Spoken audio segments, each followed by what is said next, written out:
So I made a video yesterday talking about how Pastor E.A. Adeboye is still involved in Nigerian politics to act like a bystander and ask his members to fast and pray for the country to be better.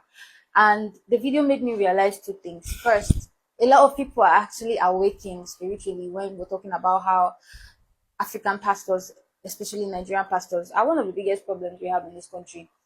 And the second thing I realized is a lot of people don't even understand what that statement means, and so you could see them in the comment section trying to buttress their own points. Right. So I just want to make this known and try to explain myself further, because when I made the video yesterday, I was a bit scared. But seeing that this 30 days ranch challenge is actually a thing and people are actually supporting people speaking out, I feel like we should address this better. Now, a few years ago, Pastor E.A. Adeboye made a statement on his altar. He said, before the church ends, he needs somebody to donate 1 billion naira. The grace of God can give 1 billion naira. And in the power of God, such people should please see my secretary in the office tonight for a very special announcement.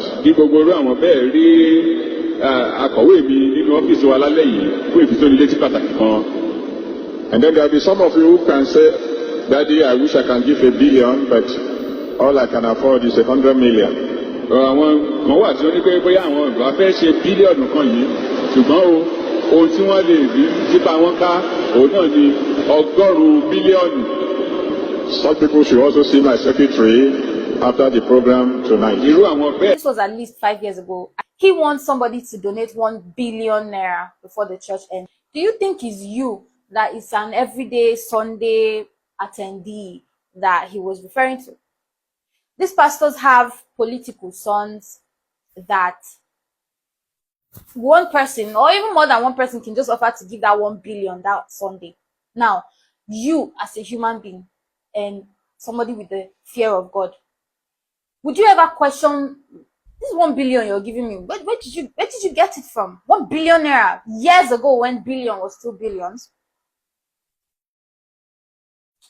Every politician, the politicians that you guys want us to leave the spiritual leaders and focus on the politician, every politician has a spiritual father who they go to for advice, who they go to, they bless the pastor with, little stolen tokens. A few years ago, Chris Oyakilomi's church had to return millions of naira to one industry like that. Why? Because it was proven that one of their leading staffs stole millions of naira and sent it to the church as tithes and offering. And because of that evidence, the church had to refund those millions of naira.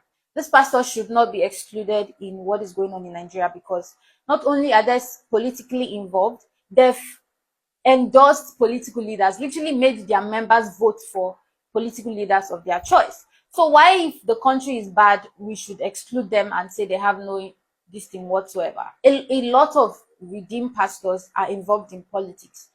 That is not a coincidence, and I would not believe you tell me that the man in charge of this redeemed church has little or no influence over these people and what they do. Because remember, he wants someone to give him 1 billion naira before the church ends. That is not a civil servant that can give that money. That is obviously either a corrupt politician or a corrupt worker who is stealing money from his office or wherever they work. You, as a Christian, ask yourself, if Jesus Christ existed in our time today, would he be making the moves some of your GOs are making? Let's be honest. If you want to be really sincere, you realize that these men that our parents grew up, and we also kind of grew up adoring as second in command to God, again, they are just smart Nigerians who know how to play the game, enrich themselves, have slaves as members, because the video of the pastor who made his church members eat grass and stuff, those are also church members of a certain pastor. You cannot tell those members that their pastor is fake. You cannot tell those members that their pastor is just using them. They would swear on their life that you're crazy.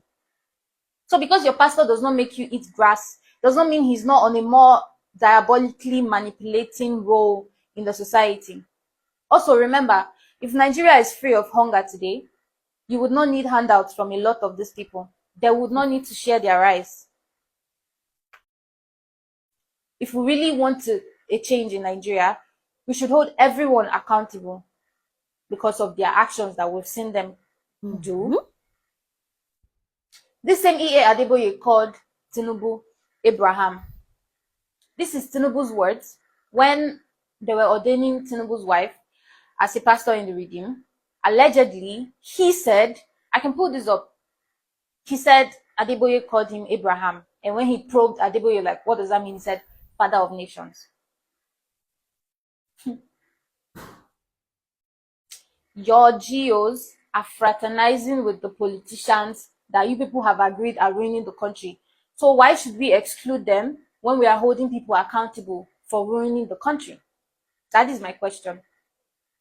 These men do not move godly. They do not move like they are for the people. Remember, in the Bible, God challenged a prophet to go to the kings and challenge the kings. But we don't have any Nigerian pastors speaking out. Why is that, if I may ask?